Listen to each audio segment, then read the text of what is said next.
si no tuvieron chance de verlas, para que no se queden en el aire y no se las pierdan, les platico que esta semana se presentó el informe de seguridad de julio a nivel federal y en este informe se detalló que hubo una baja en robo a ganado, sobre todo obviamente en zonas rurales, robo a transportistas, que es muy importante, robo a casa habitación, que es uno de los crímenes que genera más miedo en la sociedad, robo a transeúnte y robo a negocios. Entonces hubo una disminución importante de esto. Entonces, bueno, pues esa es una buena noticia. Desgraciadamente, el tema de inseguridad en México sigue siendo un problema. Recordarle a la gente que a partir de la guerra contra el narcotráfico, los homicidios se triplicaron durante el periodo de Calderón y a partir de ahí ha sido una tendencia a la alta, excepto por una bajadita que hubo durante el periodo de Peña Nieto, que no se explica muy bien, porque aparte después hubo un rebote y siguió creciendo hasta que inició el gobierno de López Obrador, donde se empieza a estabilizar los homicidios, pero desgraciadamente todavía no logramos revertir esa tendencia, simplemente se ha podido aplanar por lo menos la curva, ahora que aprendimos mucho esto de aplanamiento de las curvas por el COVID, pues se ha aplanado la curva de los homicidios, pero desgraciadamente todavía no hemos podido revertir ese horrible daño que ha traído la guerra contra el narcotráfico. También, pero bueno, quería yo comentarles que hay varios crímenes que sí han ido bajando. El secuestro es otro de los crímenes que ha bajado mucho y eso, sin lugar a dudas, son buenas noticias, ¿no? Y bueno, para la gente que todavía no se entera, que esto sí yo creo que ya todos sabemos, que el lunes regresamos a clases. El gobierno federal está llamando el regreso a clases seguro, caminito a la escuela, y publicó esta semana que una encuesta donde el 70% donde nos dicen que el 70% de los niños y niñas ya quieren regresar a la escuela. El 10% dice que no sabe y solo un 20% lo vamos dice que todavía no quiere regresar a la escuela, ¿no? Entonces la gran mayoría de los niños y las niñas quieren regresar.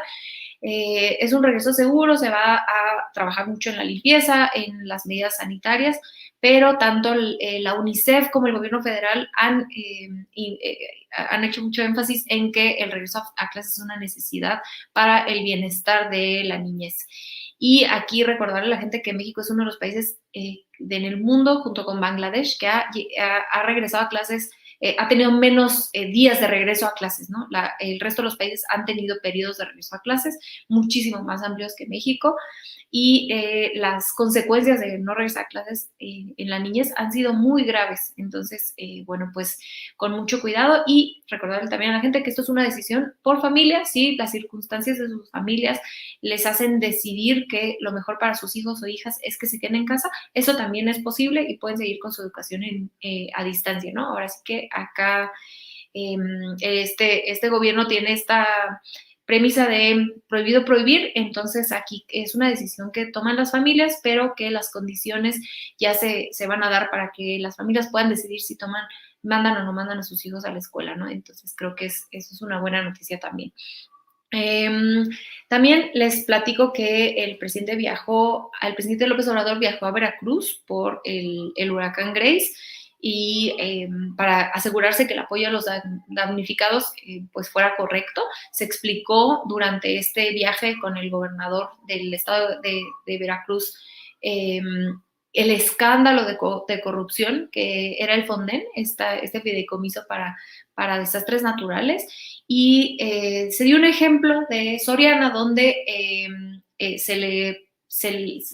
Soriana entregó bienes, canastas para entregarle a damnificados y nunca se le pagó. Entonces ese dinero se lo robó a alguien, nunca se le pagó a Soriana y ahora Soriana tiene demandado al gobierno, que ahora ya se está trabajando para llegar a un acuerdo, porque ese dinero alguien se lo robó y pues nunca llegó a Soriana, ¿no? Entonces, este tipo de escándalos es uno de los que se platicó, pero ha habido muchísimos, y ahora lo que se pretende es que ese dinero llegue directamente a las familias damnificadas.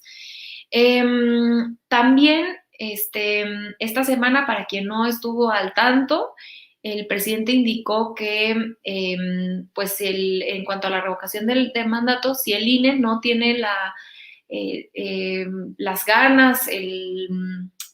pues digamos, el impulso de cumplir con la Constitución, porque recordarle a la gente que esto es un derecho constitucional y si el INE no quiere convocar a la consulta de la revocación del mandato,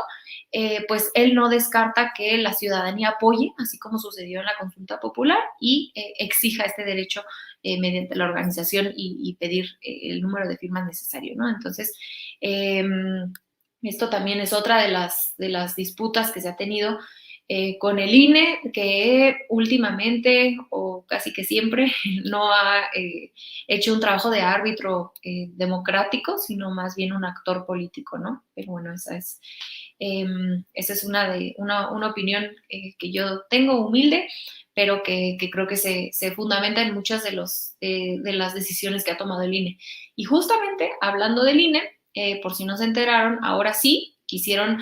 no les importó gastar dinero, ahora sí esa cosa de esas consignas de por qué vamos a estar gastando el dinero es muy caro, ahora sí quisieron gastar dinero y ahora sí quisieron respetar el voto por voto, casilla por casilla, que si bien recuerdan, cuando le robaron la elección al presidente López Obrador en 2006, se negaron a reconteo de votos, pues ahora sí lo quisieron hacer en Campeche. Y esto no con una diferencia como en 2006 de ni siquiera un punto porcentual, ¿no? Entre Felipe Calderón, quien se robó la presidencia, y López Obrador, sino en Campeche, donde ganó Laida Sansores con 33.87% en contra de Eliseo Fernández, el contrincante de Movimiento Ciudadano, que tuvo 31.71, es decir, casi 2 puntos porcentuales. Laida Sansores, más de 2 puntos porcentuales, porque Eliseo Fernández tuvo 31.71 y Laida Sansores 33.87, es decir, más de 2 puntos porcentuales. Sin embargo, el INE decidió, se decide hacer un voto por voto, casilla por casilla, ahora sí, y se hace un reencuentro de votos en Campeche. Cosa que es curiosa, ¿no? Que los discursos de no queremos recontar en 2006, ahora ya ese ya no es un tema para la oposición, ahora sí se deben de contar los votos, a pesar de que la diferencia entre un candidato y el otro es mucho más grande que en 2016, y ahora el tema del dinero, el tema del presupuesto no es un tema, ¿no? Y toda la gente que salió a decir que la consulta popular era un gasto de dinero inútil, curiosamente no vi a ninguno de esos actores yo salir a decir que porque el recuento de votos cuesta dinero, y curiosamente nadie salió a decirlo, ¿no? Entonces, pues yo aquí sí me hago responsable de mi opinión y pues sí es curioso ver, por decirlo menos curioso, que el INE está actuando más como un partido político muchas veces que como una autoridad electoral. Pero bueno, esa es mi opinión, no sé qué piensen ustedes aquí, platíquenos en el chat. Y bueno, antes de pasar con nuestro co-conductor estelar, adorado, querido amigo, pues les platico que esta semana se publicó ya cómo quedaron la Cámara de Diputados, ya con los plurinominales, y que ahora sí el PRIAN-RD abiertamente, no solamente pasa, digamos, de una alianza electoral que tuvo el 6 de junio y, bueno, previo al 6 de junio, a una alianza legislativa. Y entonces abiertamente se unen estas tres fuerzas legislativas, PRI, el PAN y el PRD, para hacerle frente a Morena y a sus aliados legislativos, diciendo abiertamente que quieren parar cualquier avance de la Cuarta Transformación. Entonces, digamos que si ya el 6 de junio para las elecciones se había consolidado esta teoría del presidente López Obrador de que el PRIAN y ahora el RD eran lo mismo, pues ahora se abren de manera muy, pues ya, es que iba a decir, se abren de manera abierta, pero ya se abren de manera legislativa, en una alianza legislativa más bien, para hacerle frente a la Cuarta Transformación y votar en contra, ¿no? Entonces, yo en lo personal celebro que esto se haga público, creo que es una de las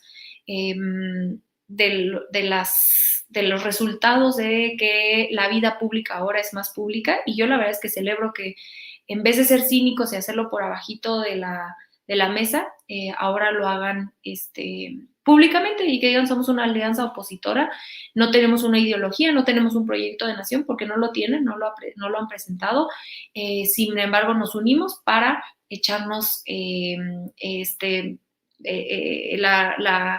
la responsabilidad o el ánimo de detener a la Cuarta Transformación, ¿no? Ahora sí que esta alianza la están haciendo para detener un proyecto, pero no para proponer nada, ¿no? No ha habido un proyecto de nación más allá de regresar al periodo neoliberal, al régimen anterior, no tienen una propuesta concreta de proyecto de nación. Entonces yo celebro que lo hagan abiertamente y se vale, ¿no? Así es la democracia y ahora sí que la gente decida de aquí para adelante. Entonces, pues bueno, esas son las noticias de la semana. Obviamente, dos de las noticias más importantes de la semana fue el tema de que Olga Sánchez Cordero regresa y que Ricardo Anaya se va del país, se fuga. Pero para esto le doy la bienvenida al